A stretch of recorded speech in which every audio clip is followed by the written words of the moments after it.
46 years ago today, the SS Edmund Fitzgerald sank in Lake Superior. All 29 crew members aboard died. It was the largest ship to ever sink in the Great Lakes. Resting place is now 530 feet below the lake's surface, allowing only experienced divers with expensive submersible vehicles to visit her.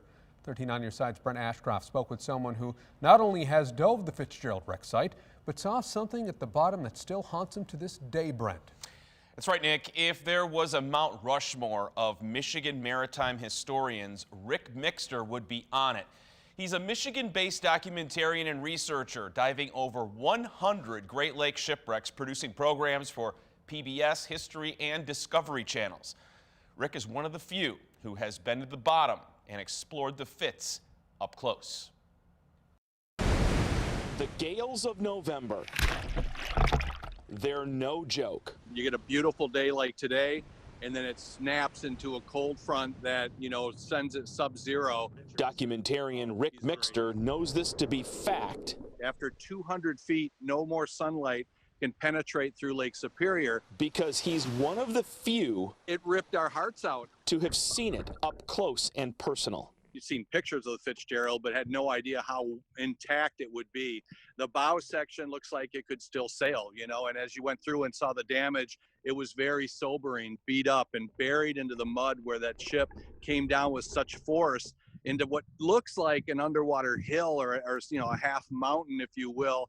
Mixter traveled 530 feet to the bottom to investigate. We took a two-person submersible called the Delta. The Great Lakes' most famous graveyard. I saw everything from the letters of the Fitzgerald to the pilot house, a blanket hanging out of the window, phones. It hit the bottom with such force that it ripped the spar deck, the deck that has the hatches, away from the hull. So there's a massive gap that's right inside the top going towards the port side of the ship. That's from the massive momentum of 26,000 tons of taconite pushing forward when it hit the bottom.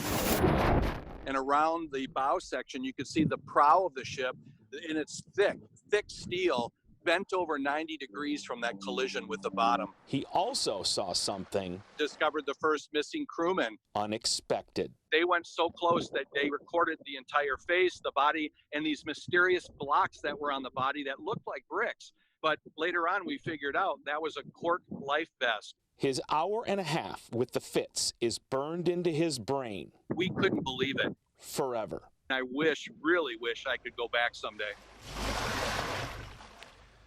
No divers have returned to the Fitzgerald since Rick's visit in 2004. He hopes on the 50th anniversary, which is in 2025, he can travel back down to the wreck site and explore it again.